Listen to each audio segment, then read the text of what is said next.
So red light, green light is basically what created Mount Rainier. That's not true. I'm going to go back just a little bit. This is the Exploring the National Parks podcast with Dirt in My Shoes. My name is Ash, and I'm a former park ranger and the founder of Dirt in My Shoes. I think that the parks are best seen from the trail, and I'm here to make national park trip planning easy. And I'm John. I carry the kids on the trails, I tell stories, and notice all the things that Ash doesn't care about much, like flowers. Join us as we show you around America's spectacular national parks. We're sharing our favorite places, fun facts, adventures, and misadventures. And we'll even throw in a little trip planning. Let's start exploring.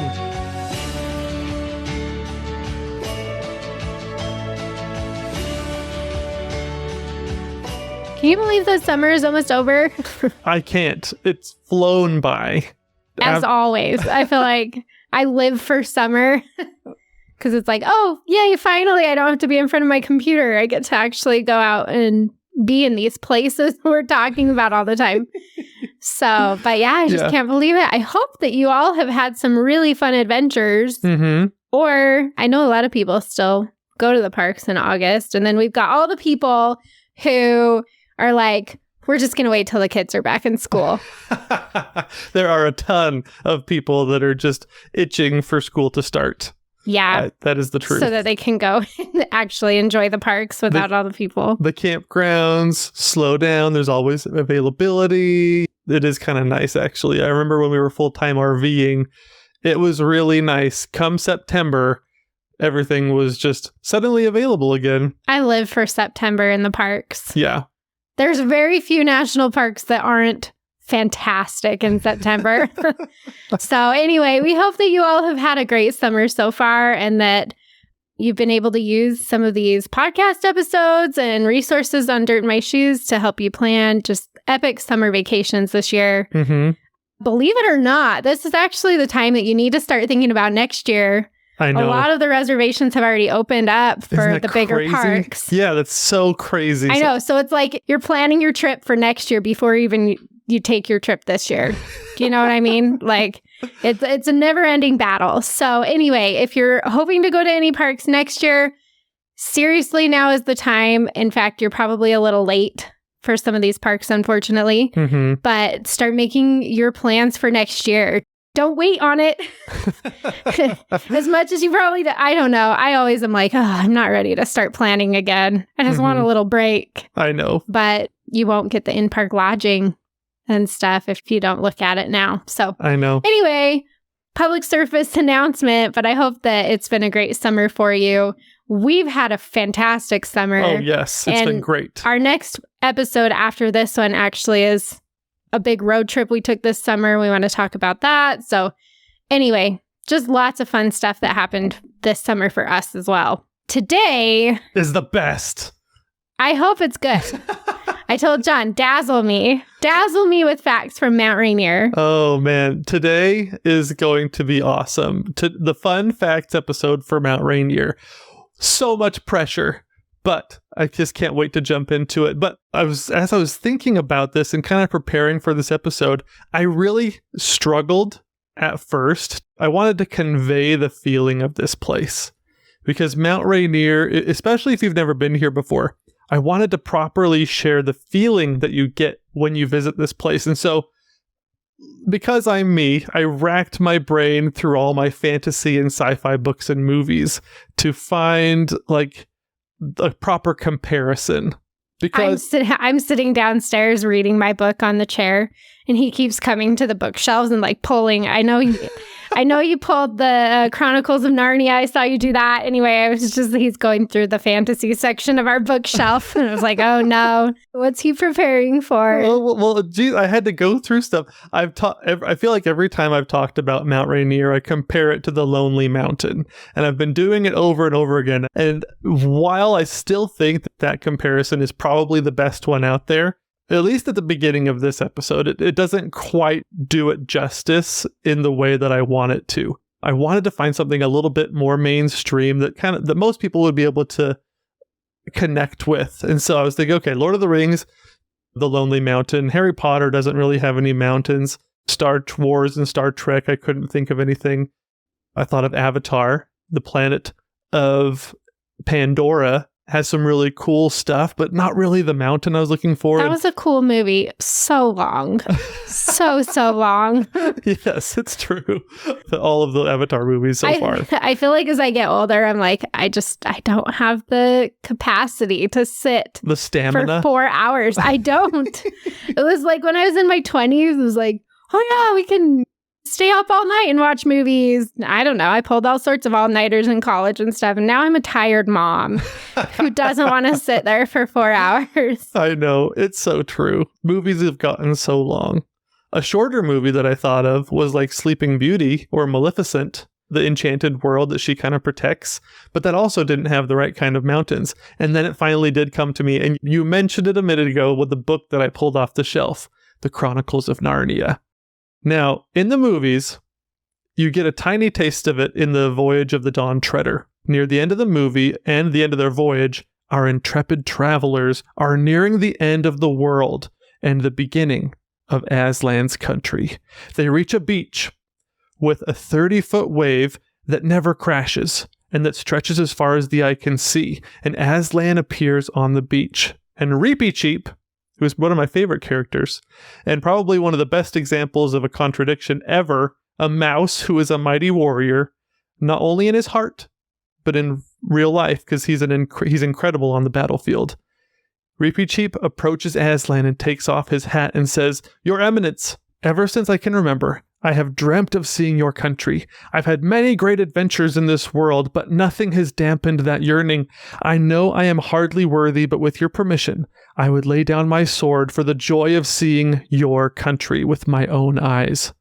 And Aslan, a giant of a lion, looks at him generously, considers his request, and responds, "My country was made for noble hearts such as yours, no matter how small their bearers be." And I think that is the spirit of Mount Rainier for me. It's Aslan's country, and it's a place of adventure made for noble hearts. Are you still with me, Ash? I'm with you. Awesome. I do not remember any of that. Well, I'm taking us to the last book. This is why I was in the books. Because you only get a glimpse of Aslan's country from that beach. You look past the wave, and you can barely see some mountains in the distance. But in the 7th and final book of the Chronicles of Narnia, The Last Battle, we finally get to see deeper into Aslan's country, and I won't spoil it for anybody by giving all the details. But the main characters suddenly find themselves in an otherworldly but completely familiar place. They aren't really sure what they're doing there, and they're kind of confused and amazed all at once. They do, however, have instructions from Aslan that keep ringing throughout the final pages of the book. His instructions are simple: further up and further in. And so our voyagers do exactly that. Now, our world is a little bit different from theirs, or at least where they found themselves. When we look at the horizon or a sunset or something like that, the world kind of falls out of view because we're on a circle. That's basically what Earth is. Basically. It's a little bottom heavy. It's round. a little pear-shaped. But as they stop and observe the land, the mountains that they can see, they just seem to be never ending. Mountains here kind of block each other out, and we can't really see one behind the next. But there, they just kind of seemed to build on top of each other and get higher and higher. Mr. Tumnus, if you remember him from the first movie, if you've never read the books, he probably said it best. The further up and the further in you go, the bigger everything gets. The inside is larger than the outside, kind of like an onion, except that as you continue to go in and in, each circle is larger than the last. And as they explored, a feeling of elation continued to ripple and bounce around the group. One of them was a unicorn, and he said, "Finally, I have come home at last. This is my real country. I belong here, and this is the land I have been looking for all my life, though I never knew it till now." And in the words of Aslan, they continue to echo further up and further in, higher and higher, ascending the mountains in Aslan's country. And that is Mount Rainier, honestly, because it's almost an unending mountain leading up it from all directions. And one thing that I noticed as I hike other mountains, as I get closer to the summit, the mountain seems to get smaller and diminish a little bit. Mount Rainier, like when you hike the Skyline Trail or the Burroughs Trail, which are the gems of this national park, even as you climb and get higher and higher and higher, the mountain only grows. You never feel like you're actually getting closer, really, to actually looking down on the mountain. It just keeps getting bigger and bigger in your eyes. And so that's why I'm thinking Mount Rainier is totally Aslan's country and is his mountain. What do you think? I also think that a lot of people see Mount Rainier from the skyline and say, oh, cool. Don't you think? Oh, yeah. Like not excited about it or what? No, super excited about it. Yeah. They look at it and they think, wow. Yeah. This is so neat. Yeah. I mean, I think it's a park that you can be close or you can be far and still be amazed by what you see. Right. So, but I agree with you. I think that further up and further in is my motto when I'm hiking in Mount Rainier as well. It's like, the closer this takes me to the mountain, the better. Well, even regardless of how tired you are, sometimes it's like you're almost always willing to take that next step because it's like further up and further in. You just like, no matter how tired you are, you're like, there's a little bit more that I have left and I just want to keep going.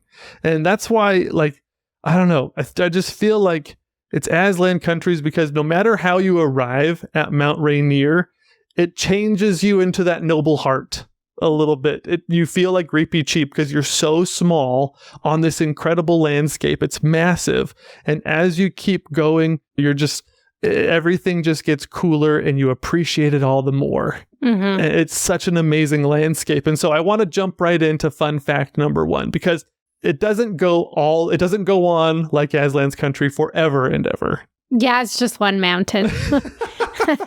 Surrounded by other mountains. Small other mountains. Yeah. But if you see it from far away, I'll get to this. Well, it's dominating. Yes. It's dominating in every way. It is. It's so cool. But fun fact number 1 is that Mount Rainier is the 3rd tallest mountain in the contiguous United States.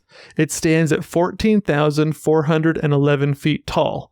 It is right behind Mount Whitney in California and Mount Elbert in Colorado. Oh my gosh. That's actually crazy to me because Colorado has so many 14ers. Yeah. I think I was not even thinking Mount Rainier was close. Right. To being at the top of that list. Right. Well, Mount Elbert is right near Leadville. Yeah, we've seen Mount Elbert, and I've got to say, Mount Rainier is a lot more impressive. Well, let me tell you why. Now, this is something that's interesting. It may be the 3rd tallest mountain by elevation. But prominence. So exactly. Now we'll get to that. What I think is really interesting, so it's 3rd tallest by elevation. Mount Whitney is 14,498 and Mount Elbert is 14,433. So there's really not that big of a difference between the three, less than 100 feet, where the difference is the prominence. What's Mount Rainier? 14,410? 14,411. 14,411. Okay. Right. So prominence, elevation is from sea level, how high you are above sea level. Prominence is how tall the mountain is measured from bottom to top. Mm-hmm. And so think of it like this. If I told you that I was in a room right now with someone that was 9 feet tall, that would be really cool. Well, if I told you that person was Ash standing on a 4-foot stool, it would have to be a 4-foot stool. It's true. That would be less cool. I've never been so high before. I know, exactly. But that makes also, when you think of that, it really makes you realize how tall a 9-foot tall person is. Well, Mount Rainier is that 9-foot tall person. It's not me standing on a stool. It's actually a 9-foot tall person. Right, exactly. But Mount Elbert is me standing on a stool. Yes. Which is why it's a little less impressive, because you're like, I mean, I know how tall this mountain is that I'm looking at, but it doesn't look that tall. Right. It looks kind of like a normal mountain. Exactly. So let's add to the fun fact for just a second. Fun fact number 1, Mount Rainier is the 3rd tallest mountain by elevation.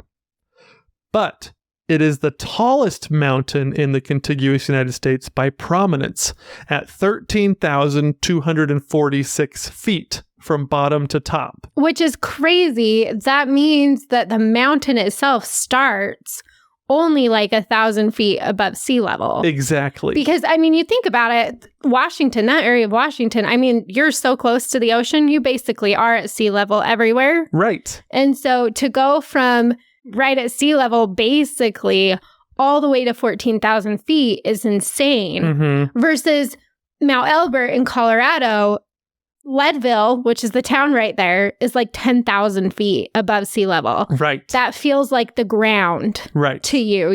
That's the starting place for this mountain to grow. Right. So let's get the statistics on the other 2 mountains. Oh, okay. Right. So if Mount Rainier by prominence is 13,246 feet, it beats Mount Whitney by more than 3,000 feet. And it beats Mount Elbert by more than 4,000 feet. Okay. And so when you are at the foot of the mountain, looking up to the top, you are seeing at least 1/3 more of a mountain. Right. And thousands of feet difference. Right. When in elevation, they're only separated by less than 100 feet. Yeah. So Mount Rainier is huge. And that's a big deal. I think as we've driven the country and visited all these places, and we are mountain people through and through. Mm-hmm. So we're from the West. We love those big craggy peaks. That's a huge deal to me. The more mountains, the better in my mind. But that's something that you come to realize is the prominence actually is what becomes so impressive to me. Right. More so than the actual elevation of the mountain. Right. Because that's how Denali is too. Yeah. It's the tallest mountain in the country is 20,000 feet above sea level. The great one.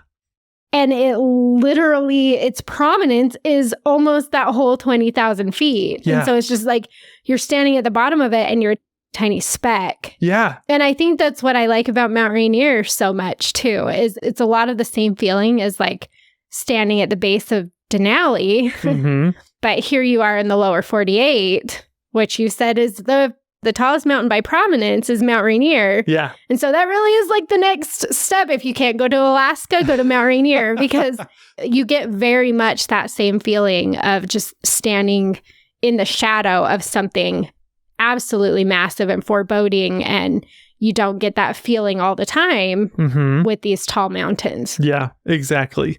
But something else that is so cool about Mount Rainier is that, and the reason why I compare it to the Lonely Mountain is because it really is, especially from a distance, alone.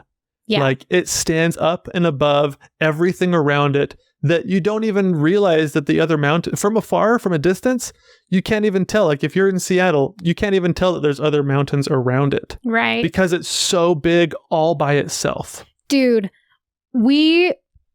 I think you were on the airplane with me, maybe not, but we were actually flying home from Alaska, or I was flying home from Alaska, and plane went over Mount Rainier. Right.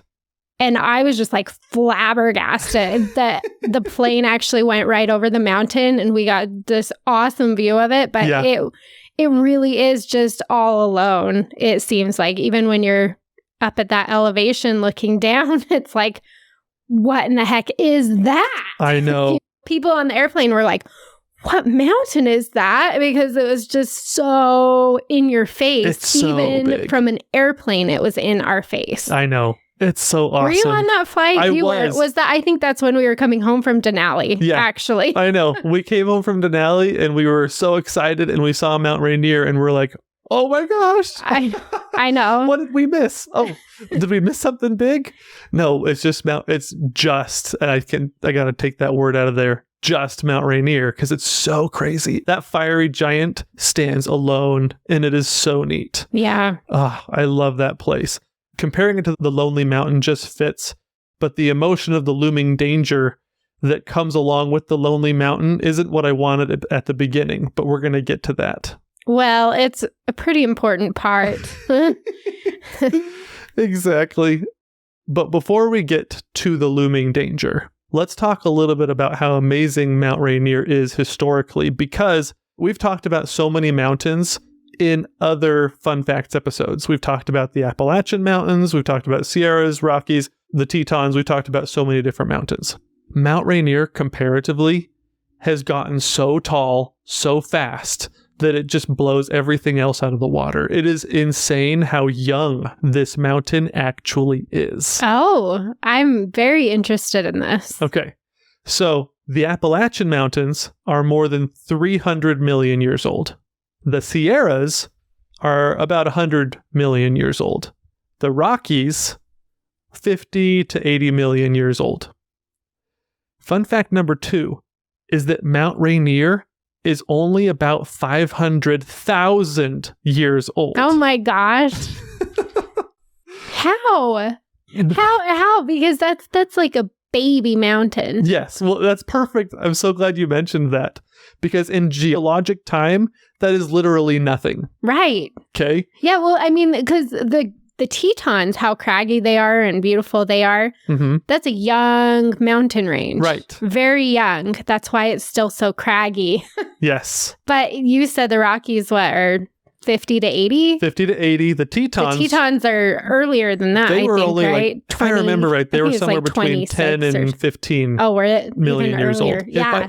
If I remember right. I could be fact-checked there. Less than 50, but more than 1 million. Right. We know that. Yes, exactly. And those are considered very young mountains. Yeah. So Mount Rainier is 500,000. Right. That's insane. If Mount Rainier was a geologic baby, you'd still be doing my least favorite thing about when we had little children, which was having to do math in weird denominations that only women can interpret. Because I'm 36 weeks along.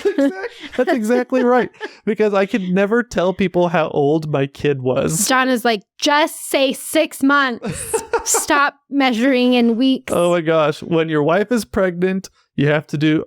I just wanted to know trimester stuff, But all the women in my life were like, how many weeks along is she? And so I'd have to ask Ash and get that information. But then whenever I wanted to talk to a guy and he's like, oh, your wife's pregnant, how long is she? And then I would say the weeks and he'd be like, what trimester is that? And I'd be like, divide by 4, maybe. But then I don't know how long a baby's supposed to be in you. And so it just didn't help. And so as a dad, I had no idea when my kids were supposed to be born. The only thing he cared about was if they were boys or girls. That was literally like the only thing. And they were both boys, and that's what he wanted. Yes. I wanted a girl. I know. And you didn't care about any other aspect of my pregnancy, apparently. Well, I just didn't know how long it was going to last. Neither did I, John. But then, even after they're born, then you have to count everything in months. And I can't tell you how glad I was when my kids finally got to 2 years old. Because at that then point, it's not like he's 18 months or he's 15 months. It's like, just say 1. Exactly. But there's so much difference between 1 and 2. Exactly. So after 2, you stop saying 32 months old. Exactly. Then you just be weird. And then you realize, at that point, how weird your past almost 3 years have been. And so it's just a totally crazy. Anyways, but if Mount Rainier was a geologic baby, it would be like 13 months old. Because once it gets to 1 million years old, then you can start counting in single digits. Right. But since it's only 500,000 years old, that's kind of where we're at. We're still in the months. Exactly. Yeah, I get that.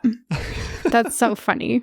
Okay, so there's so much geology for the whole area, but we're just going to focus on the mountain. Mount Rainier was and is created because it is playing a game of red light, green light with the Juan de Fuca tectonic plate. Okay. So we've talked about this in other fun facts episode, but something big has been happening off the west coast of North America for a long time, and it's still happening today. The Pacific plate and the North American tectonic plates are pushing towards each other. The crazy thing is that the whole time they've been pushing towards each other, another tectonic plate has been between them. Originally, it was the Farallon plate. Now, while the Pacific and North American plates pushed towards each other, they were forcing the Farallon plate down back towards the center of the Earth. The Farallon plate has been forced to dive underneath North America for millions of years. Now, during that time, the Farallon plate broke in half, and the half just off the coast of Washington is now called the Juan de Fuca plate. Okay. But even it is still being forced under North America as well. Now, I mentioned the game of red light, green light. Well, as the Juan de Fuca plate heads towards the hot middle of the Earth, parts of it start to melt. And as those pieces melt, a lot of them rise to the surface just like bubbles in a pot of boiling water. Except that those bubbles are really giant chambers of red-hot magma miles deep and miles across. And when one of those bubbles or magma chambers reaches the surface, green light. And things get crazy. Explosions, lava flows, ash everywhere, lava spewing forth from one of these giant magma chambers. And that basically is what's happening in Mount Rainier right now. And actually in the entire Cascade Mountain range, that's how all of these volcanoes formed. So the metaphorical bubble, well, I guess it is a real bubble of magma, right? Yeah. Real? Okay, so everywhere kind of where there's a volcano in the Cascade Range is somewhere where that bubble has reached the surface and popped and did something to create a volcano. Exactly. Interesting, because you've got like so many volcanoes. You've got like Mount Baker and Mount Adams and Mount Shasta and Mount Rainier, Mount St. Helens, Lassen. Yep. You've got so many volcanoes just right along that line. So what you're saying is those are all the bubbles of magma that came up and broke. Exactly. Interesting. Those are the ones that reached the surface. That's frightening. That is. But Mount Rainier is the biggest. Uh-huh. Well, just like the game of red light, green light, everything will be exciting and crazy for a minute, but then red light. Right? It stops. Everything stops until another bubble rises or pressure builds up in that magma chamber, and then green light. Okay? And everything is crazy again. Lava flows, explosions, and everything until red light. It's very hot and cold. And it's so, not like an ongoing thing. It's not like Hawaii, where it's just kind of... Because the volcanoes in Hawaii are very different than the volcanoes in the Cascades. The Hawaii volcanoes are shield volcanoes, which are...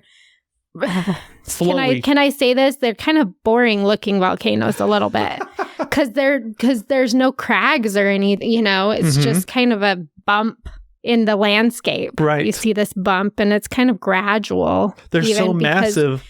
But the lava is pretty consistently flowing and growing the land there versus what you're saying about Mount Rainier is if it's not consistently flowing and it's not just like always kind of green light, right? Basically. Exactly. Like Hawaii, then what you get is totally different, like very prominent volcanoes, it seems like, in this area. Exactly. And a lot of it, we'll kind of get into some of this a little bit. There's some reasons why they have different shapes.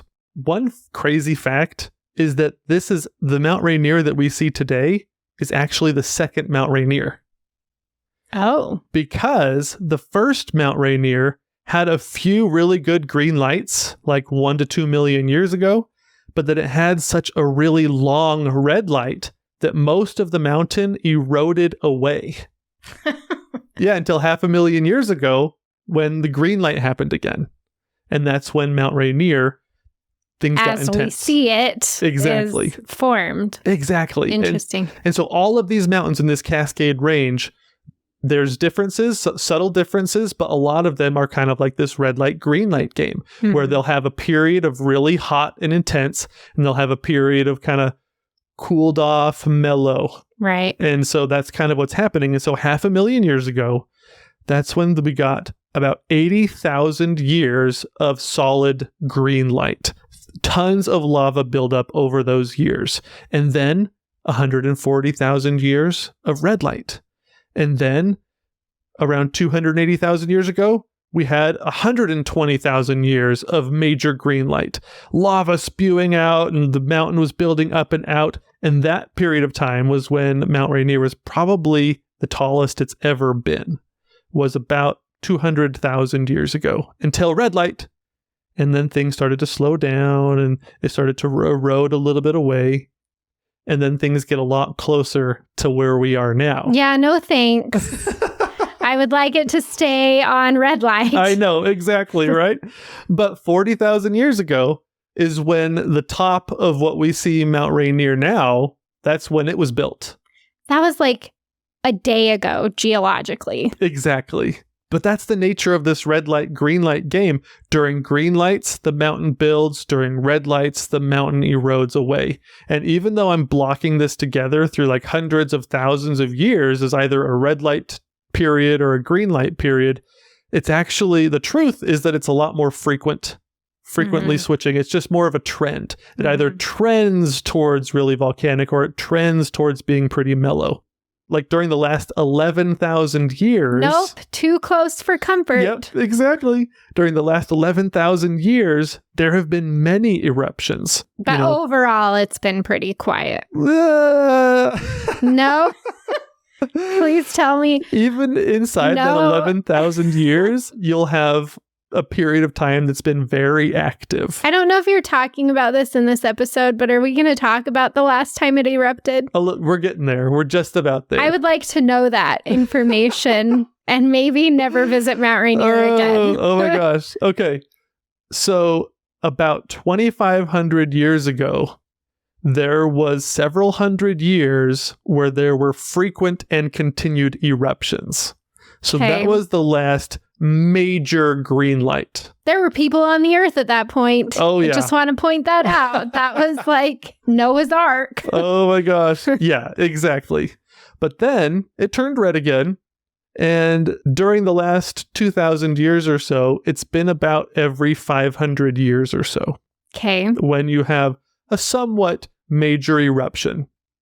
Mount Rainier's last major eruption was about 1,000 years ago. Oh my gosh, we're due. And then 500 years ago, there was a little one.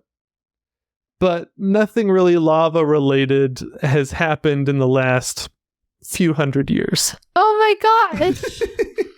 But during the 1800s, and there's conflicting reports about this, during the 1800s, there are conflicting reports of steam explosions coming from the top of the mountain.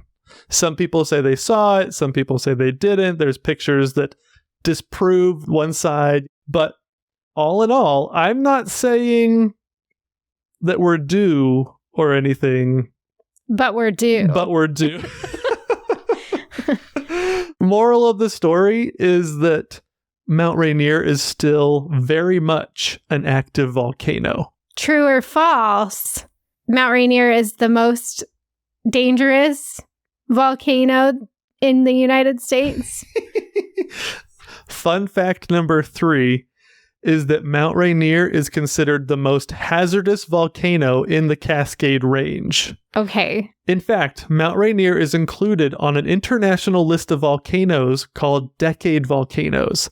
The Decade Volcanoes are 16 volcanoes identified by an international organization, and these volcanoes need special attention and study because of their history of large, destructive eruptions and their proximity to densely populated areas. Yes, that's the issue. I was going to say, okay, 16 volcanoes. So half of those are in Iceland. Half of those are in Malaysia or wherever the volcanoes keep going off in like the South Pacific. And then Mount Rainier. Oh, man.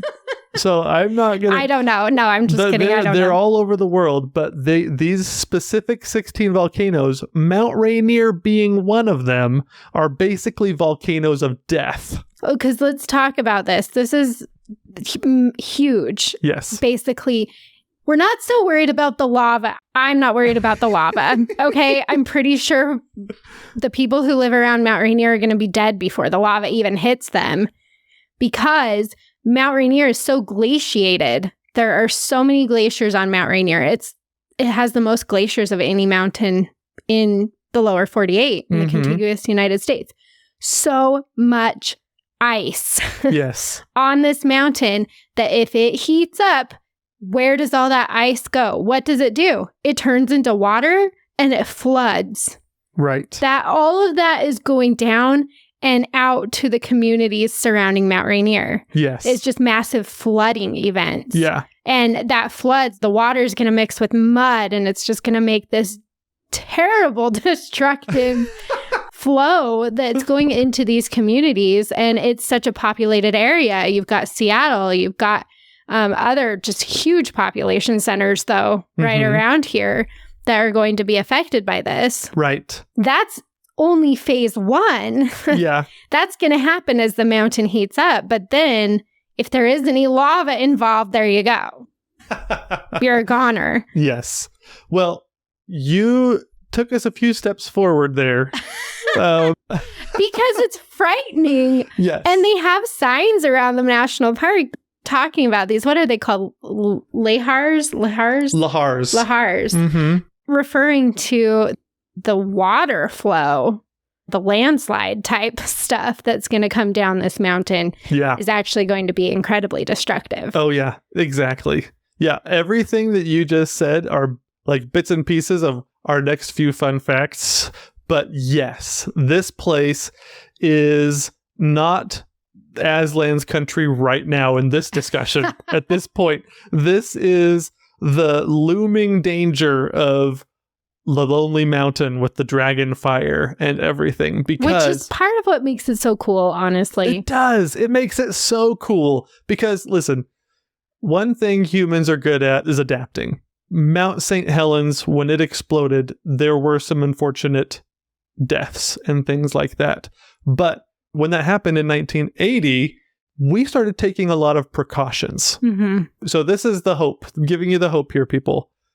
We've taken a lot of precautions to make sure that something like Mount St. Helens doesn't surprise us. Well, with and Mount Rainier. If it's on that list, that means they are like actively monitoring this mountain very closely. Right. And so, yes, it's kind of scary that it made the list of top 16.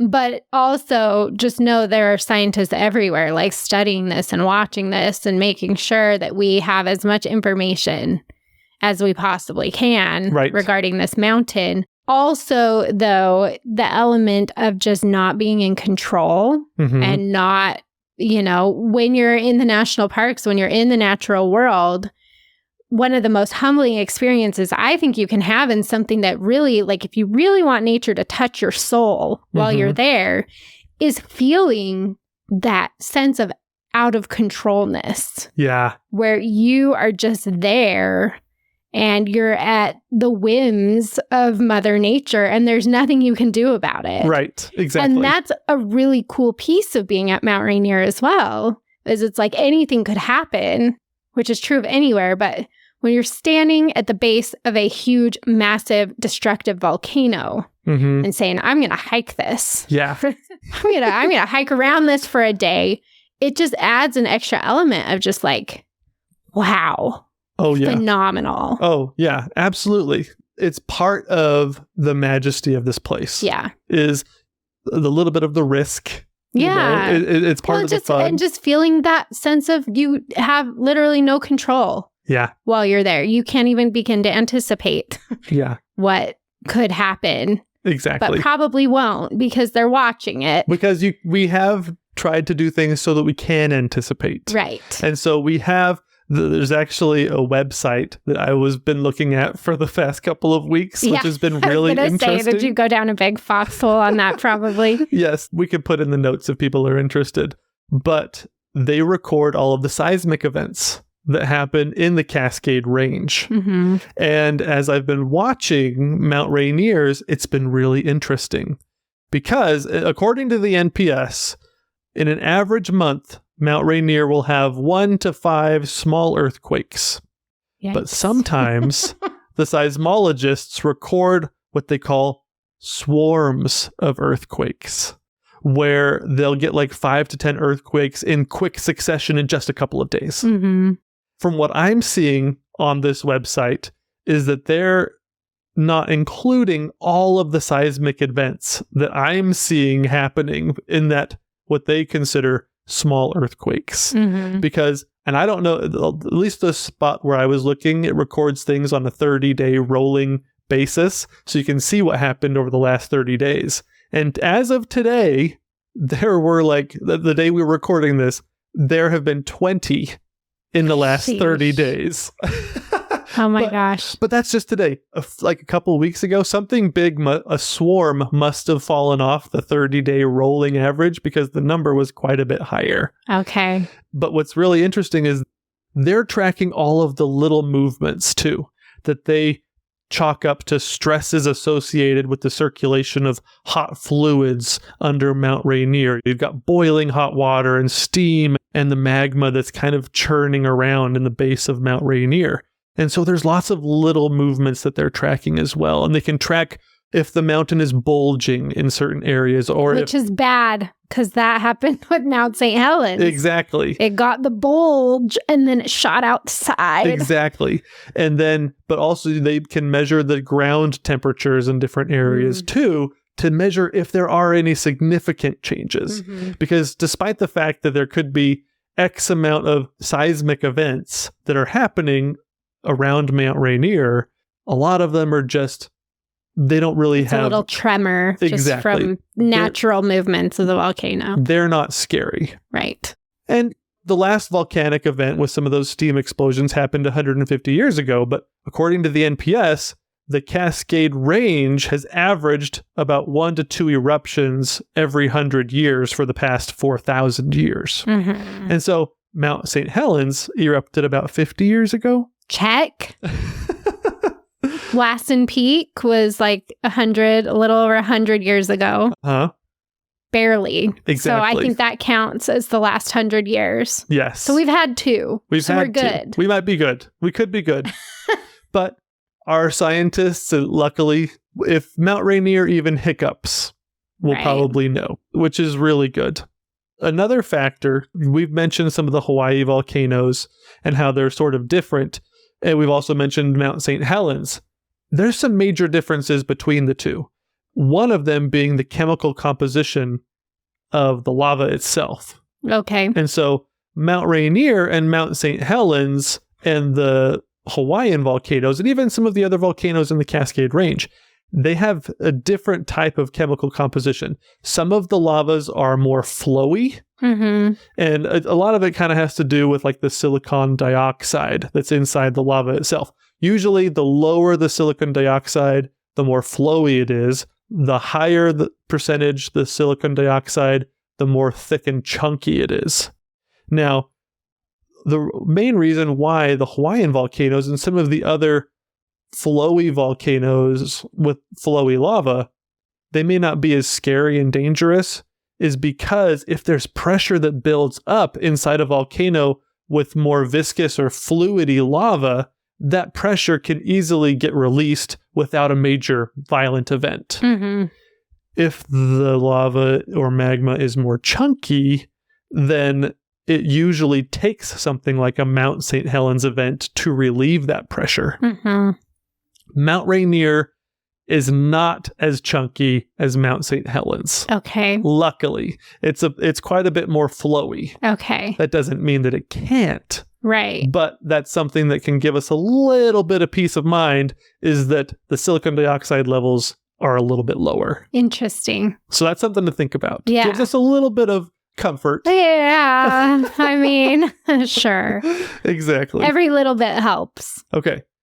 But like you mentioned, fun fact number 4 is going to refer to something that you mentioned, which actually makes this one of the most dangerous. It's the glaciers. Yeah. Fun fact number 4 is that Mount Rainier is the most heavily glaciated peak in the lower 48. Yeah. There are 28 named glaciers on Mount Rainier. And not only does it have the largest glacier by area in the lower 48, but it also has the glacier with the lowest terminus of any glacier in the lower 48.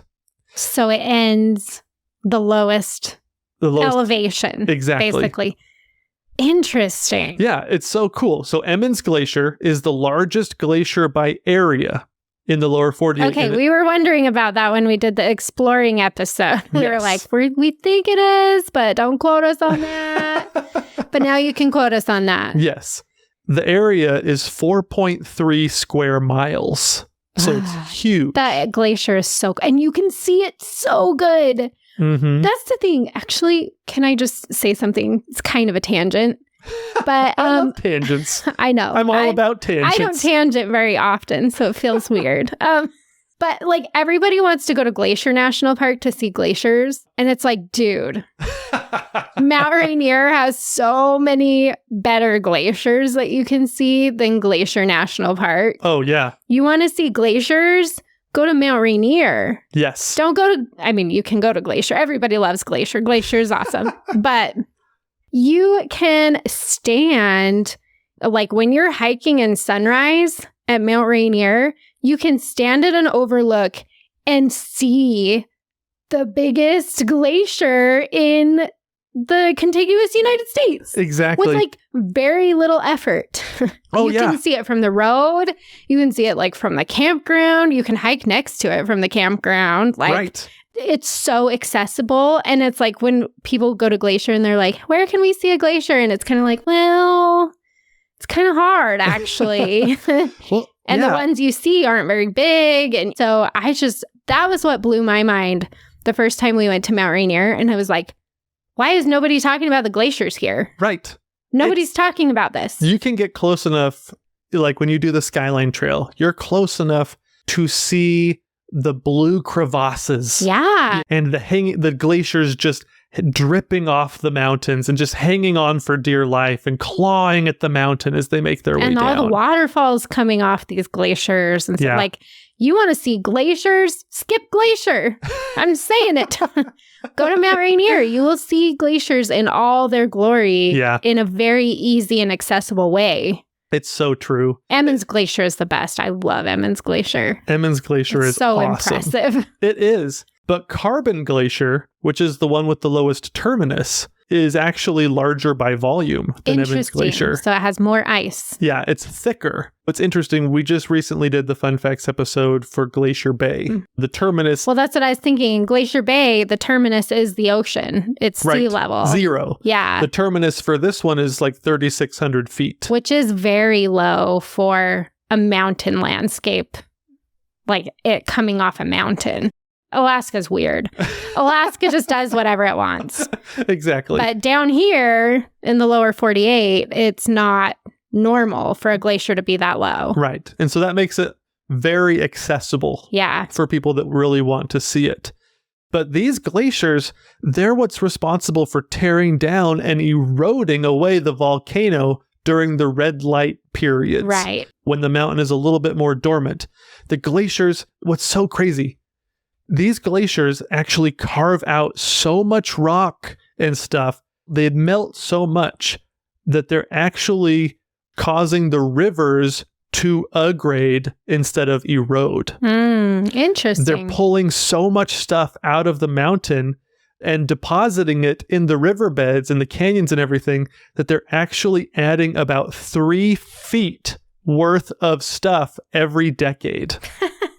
Which is crazy. That is crazy. Considering that a lot of the buildings in historic areas and roads, those were being built 120 years ago.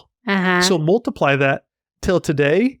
It means that the rivers and a lot of the riverbeds and everything like that are actually higher than the road. And so it's causing problems. And so the National Park Service, they're having to like build levees or things to keep the river back from buildings and roads because it's just building up so high. The river's building up. Exactly. That's funny. And normally the river, if you look at one of the gorges, like Nisqually Gorge, if you look at the river, you see that it's kind of meandering around. It's a braided river right there. Right. And as the river deposits things in places, the river's channel changes in different directions. But with people building roads and buildings places, it really limits where those things can go. Yeah. And so we're fighting against the mountain glaciers right now at Which Mount Rainier. At some point, I'm just going to say it, you need to just throw in the towel and say, we're not going to build here. Yes, that is very true. So if it's already there and it's historic, fine, whatever. But like, come on. It's really the mountain is winning. Yes. So it's true. The glaciers are winning. Yeah. But the slow eroding away of the gravel and depositing it isn't what makes the glaciers dangerous. And you mentioned it. The word lahar probably was kind of foreign to people. Most people probably haven't heard that word. What they have probably heard of is like landslide, flash flood, lava flow, or avalanche. A lahar is all of those at once. Yeah, which is frightening. Which is so scary. It usually happens when a glacier releases a ton of water at once. Right. Either from having like a part of it where it's been a little bit warmer, and then all of a sudden like a piece of it breaks and it's kind of like ice age when the ice dam breaks and the water just gets released. Mm-hmm. But it also could happen if the volcano heats up. Right. And deposits some lava on the ice or something like that. And then all of a sudden chaos down the mountainside. Yeah. Giant rumblings down the gorge of a fast-flowing river of mud, trees, rocks, gravel, water, and volcanic debris rushing through the canyons and valleys and beyond and changing the entire landscape. Right. This is where the real danger lies. And there are some lahars or mud flows that have been tracked that have happened in the past few thousand years. Well, yeah, because they can see where all the debris made it to. Exactly. And some of these massive lahars spread tons of debris all over Enumclaw and near Tahoma and almost all the way out to the Puget Sound. So Enumclaw is the northern end of the park. Right. That's where if you're coming in and you're going to Sunrise, you can drive through Enumclaw. The Puget Sound is all the water by Seattle. So that's pretty far. And these lahars can travel up to like 50 miles per hour. And so there's like no outrunning them. Yeah, I mean, that's what I said. The lahar's going to get you before the lava does, if you're in that area. Yes. This is going to lead us into fun fact number 5. Despite the fact that this mountain is dangerous and all the looming danger that we've talked about, it's a decade volcano. It could blow at any moment and send millions of tons and, danger, danger, danger. People still want to go further up and further in. Mm-hmm. And I and you, we are still one of them. And everybody listening, we're still inviting you to please come further up and further in, which is why fun fact number 5 is all about climbers. Ooh, I'm so excited about this. Yes. Okay. Fun fact number 5 is that many climbers use Mount Rainier as a training ground to help prepare them for climbing Denali or many of the most high peaks in the Himalayas like Everest. And despite the fact that Mount Rainier is a training ground, only about 50% of climbers that set out for the summit actually make it to the top. Interesting. It is still that crazy of a mountain. And so right now, about 10,000 people a year attempt to summit Mount Rainier. It seems like your chances of summiting are a little bit higher with a paid guiding service, but even they will tell you on their websites that at least 20% of their expeditions don't make it. Just weather related? Weather, conditions. I mean, it's just like Everest. You have to take a lot of equipment with you to go over crevasses, and you have to do dangerous stuff. Mm-hmm. And if things start to shift, there was a website that I was looking at, I think the title of it was it's not worth dying to summit a mountain. Which is something that I wholly agree with. John does not. John wants to summit all these mountains, and I'm strictly in the but why? But why category. Yes. There's a book that I think is super interesting called Mountain Fever.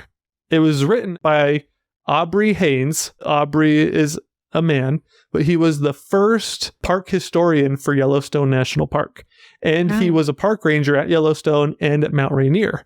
And he wrote this book called Mountain Fever, and he details out a lot of the climbing history of cool. Mount Rainier. That sounds cool. It's really interesting. So the first recorded summiting of Mount Rainier was in 1870. Okay. And it was by one of the coolest named people I've ever heard of. This is such a cool name. I want to name, if we ever have a third son, Hazard Stevens.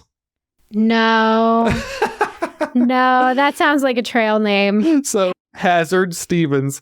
Another big name in the park is Van Trump. There's a whole Van Trump section. Mm-hmm. And so Hazard Stevens and Philemon Beecher Van Trump. Okay. They were the ones that summited in 1870. The first actually recorded summiting of the mountain. But people have been in this area forever. There's lots of indigenous tribes that live around here for a long time. So probably not. Yes. I'm sure other people got it. It's really interesting. In Mountain Fever, there's actually, he writes down, there's a couple of recorded stories of people that attempted to climb it.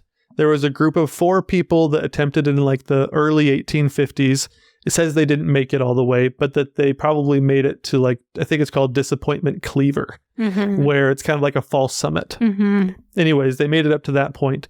But there's another one. It's from a record from a Native American guide in like 1854. And his name, they don't really know exactly how to pronounce it, but it's like Saluskin or Sluicicum or something like that. He was a guide, and he has this entire record, this whole story of 2 Euro-Americans. They approached him and wanted him to guide them up the mountain. And they got to like their base camp, and he stayed at the camp. And he had like, I think it was a telescope or something, and he basically watched them get all the way to the top of the mountain and come back down. But since they don't know who it was, and I guess this individual Native American guide died before they could really confirm his account, that they don't really count it. But it is on the National Park website, annual statistics. So they count it, but it's kind of an unconfirmed. Sure. But it's so interesting because you start from 1870 and you have these people that are basically climbing the mountain with rope and their best hiking boots. And it's just so dangerous. Yeah. And then till today, you can get up there, but a lot of people are pretty okay getting up there if they have some friends that are really good climbers, but a lot of people take a guiding service and things like that. But let me read some numbers to you, which I think are super interesting.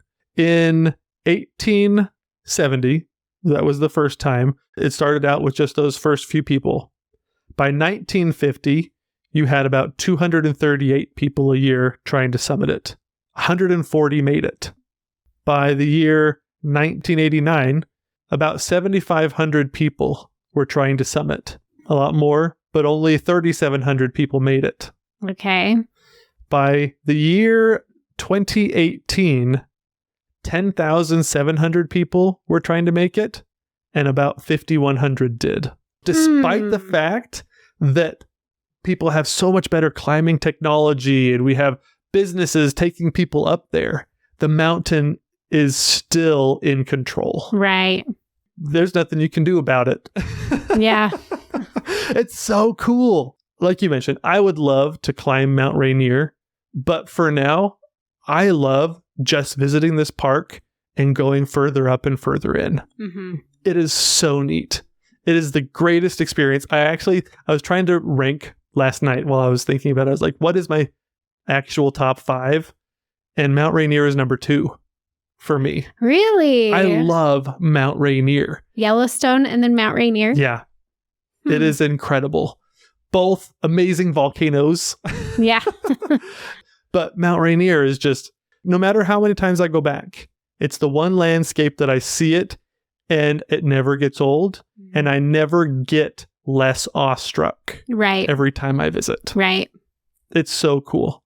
Hopefully, we haven't dissuaded you, anybody who's listening, from going further up and further in.